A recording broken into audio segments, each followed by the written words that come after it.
Oi pessoal, aqui é o Felipe Gucci. Eu tô aqui para gravar mais um vídeo de dicas de como fazer um projeto estrutural.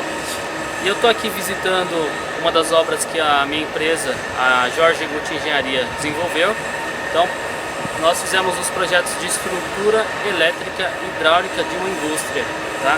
E aqui ao meu lado está o engenheiro Nilo, ele que é o engenheiro, ele que faz a gestão da obra, ele é o gerenciador. E ele também é da empresa Atitude do Brasil. E eu gostaria que ele explicasse, para quem não conhece muito bem as áreas da engenharia, o que um gerenciador faz na obra. Perfeito.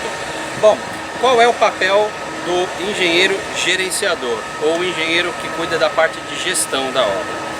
Vou dar um exemplo, como um projeto de ferragem, né? O projeto estrutural, por exemplo, elaborado pelo Felipe. Quando ele nos encaminha este projeto, nós realizamos, a primeira coisa, um levantamento quantitativo. O que nós fazemos com esse levantamento quantitativo?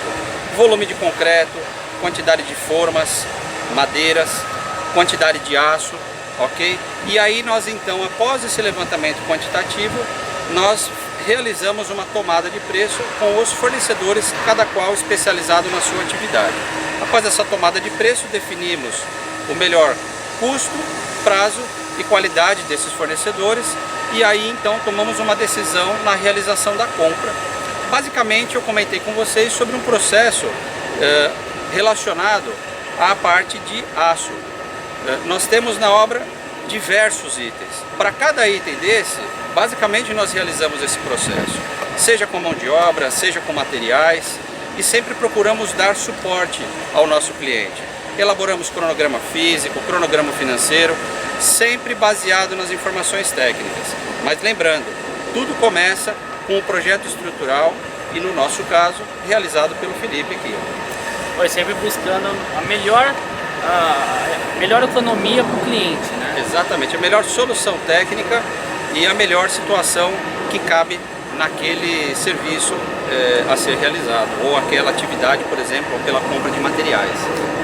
Bom, para quem quiser contratar o Nilo, como que faz isso? Bom, pode entrar em contato conosco através do nosso site www.atitudedobrasil.com ou através do meu e-mail, pode entrar em contato direto comigo, nilo@atitudedobrasil.com, ou entre em contato pelo nosso telefone 2749-6676, prefixo 11, São Paulo, Brasil. Quero agradecer o Felipe Gucci pela oportunidade de estar participando aqui com vocês e desejo sucesso a vocês aí no empreendimento. Bom, agradeço também ao Nilo, que ele disponibilizou aqui um material para a nossa videoaula. E então vamos estudar, né? Bom pessoal, eu passei aí para vocês, né, aqui na última aula, que eu ia estar explicando aqui, tentando explicar de uma forma mais simples, né, o que eram os termos VK, VSD, VRD2 e tal. E porque eu acho que na norma, né, tá explicando o que é, porém para uma pessoa que está iniciando na engenharia, eu acho meio complicado de entender o que significa cada termo, tá? Então por isso que eu montei esse vídeo, para estar explicando melhor aí para vocês. Bom, primeira coisa, existem dois tipos de termos, né? Existem os termos que terminam com K e tem o termo que termina com D, tá? Então eu vou dar um exemplo para vocês.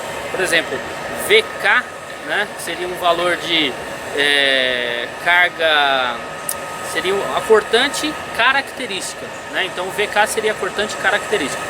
E também teria o VSD, né? Então qual que é a diferença? Então toda vez que vocês olharem um termo e ele tiver escrito K, quer dizer que ele não está majorado ou nem minorado, tá?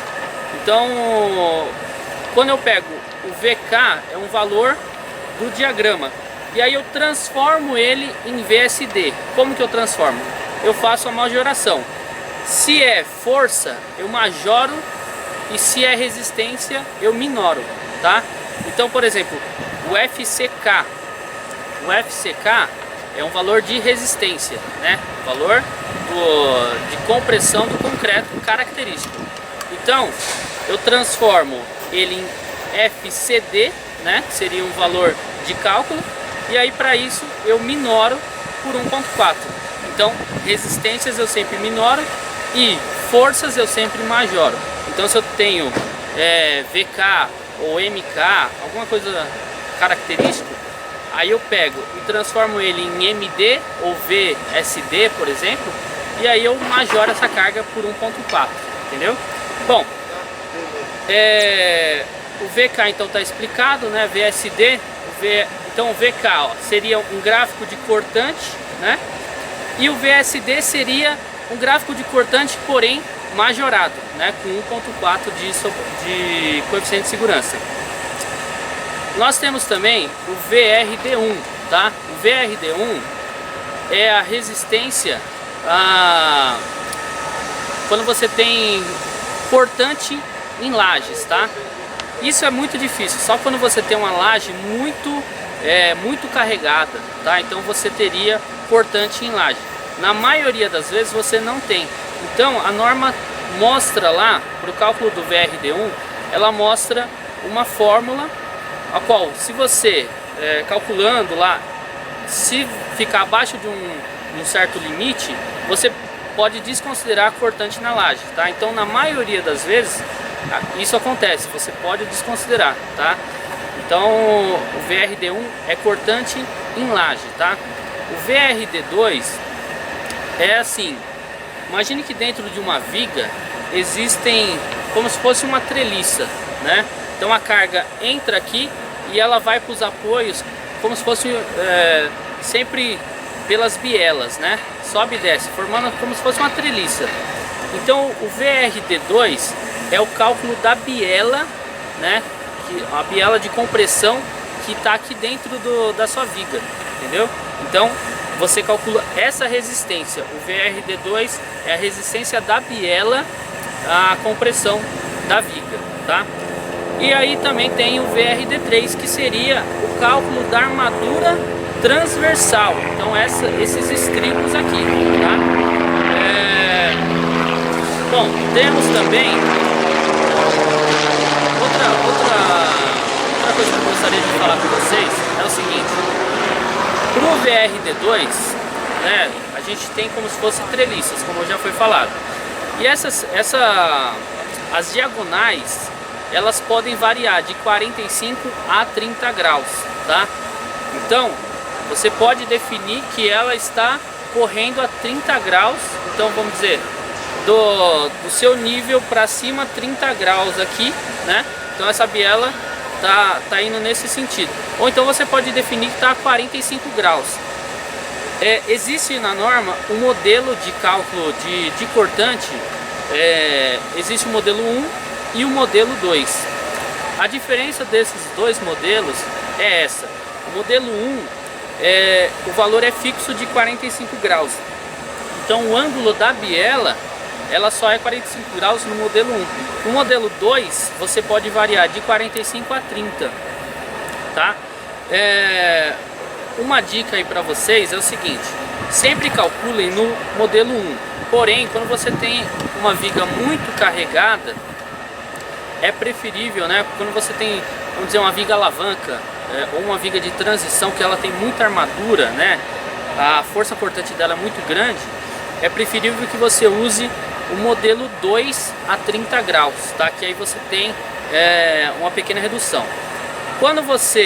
Se você fosse calcular o modelo 2 a 45 e o modelo 1 a 45, eles não batem, tá? Então, se você for usar 45 graus, é preferível que você use o modelo 1, tá? Porque o modelo 2 daria mais armadura, então o modelo 1 daria menos armadura. Agora, quando a viga é muito carregada, né, tem uma cortante muito grande, aí você usaria o modelo 2 a 30 graus, que aí ele alivia um pouco as armaduras para você, tá certo? Temos também o TRD2, tá? Então temos o TRD2, TRD3, TRD4. E na cortante a gente tem VRD1, VRD2 e VRD3, tá? Então tem essas diferenças também. O TRD2 calcula a mesma coisa, é a biela de compressão da sua viga, tá? O TRD3 calcula também o estribo, tá? Então seria as armaduras da sua viga. Porém, se vocês observarem nessa viga aqui, não sei se está dando para ver, mas ela tem 4 ramos. Então o que seria ramos? Seria cada peça dessa seria um ramo, né? Então a gente tem 4 ramos nesta viga aqui. Só que para o cálculo do TRD3, esses 2 ramos internos eles não contam, tá? O único estribo que conta são os externos para o cálculo de torção, tá? Por quê? Torção ele só pega como se fosse a borda da viga, né, para o cálculo. Então esses estribos aqui estão fora da borda. Então você sempre tem que desconsiderar para o cálculo do TRD3 esses 2 estribos, tá? E tem também o cálculo do TRD4, tá? O que seria o TRD4? Seria o cálculo também das armaduras longitudinais da viga. Porém, numa torção, o que acontece? Quando ele torce a peça, ele está torcendo a peça por inteiro, né? Então, na torção, você precisa ter tanto a armadura aqui, né, em cima, a armadura inferior e a armadura nas laterais, tá? Para ele resistir esse esforço de torção, tá? E também, mesmo, tá? Uma dica aí bem importante, porque a armadura de pele, né, ou costela que o pessoal fala, na norma está escrito que a altura mínima seria 60 centímetros, né?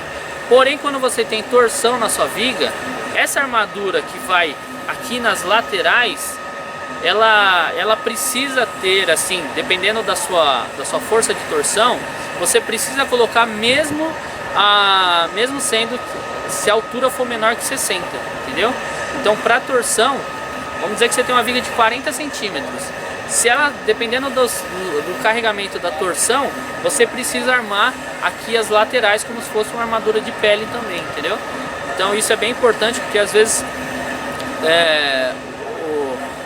o pessoal esquece, né? Pensa que a norma fala que é só 60 que é para pôr as armaduras laterais, mas isso, se for torção, tem que ser diferente, tá? Então, dependente da altura, às vezes precisa pôr essa armadura lateral, tá? Outra coisa também que eu queria falar para vocês é em relação ao estribo, tá? O estribo de torção, ele é diferente do estribo comum, tá? O estribo comum, ele faz a volta e já amarra aqui em cima, né? Eu vou até pegar um estribo para vocês verem.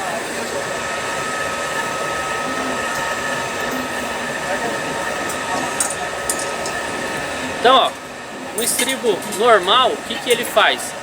Ele faz essa volta aqui, né? E então esse é o estribo comum. O estribo de torção não. Essa armadura aqui, ó, tem que vir e dar a volta aqui, entendeu? Então ela complementa tudo isso ainda, tá? Então essa armadura que tá aqui, ó, ela tem que vir, continuar para cá e aí sim dobra aqui no mínimo 5 centímetros, tá? Então essa é a diferença também de um estribo à torção no estribo comum, tá? Bom, pessoal, espero que vocês tenham gostado aí da aula. Também eu peço até desculpa que eu demorei pra caramba pra fazer esse vídeo aqui, mas espero que vocês tenham gostado, tá? A próxima aula eu vou estar explicando aí o que o momento, né, numa fundação com estacas, né, eu vou dar um exemplo de um bloco com 4 estacas, o que um momento na base faz nessas estacas, tá? Qual que é o acréscimo de carga. Então, se vocês ficarem interessados aí, não percam a próxima aula, tá? Bom, se vocês gostaram do vídeo, clique em gostei. Se vocês não gostaram, clique em não gostei. Os dois funcionam muito bem para eu ter saber se vocês estão gostando ou não, tá? Comentem esse vídeo, que assim que possível eu vou responder. E também compartilhem com os amigos, tal, falem sobre esse canal, tá? Para eles também me conhecerem, tá bom? Então é isso aí, eu te espero então na próxima aula.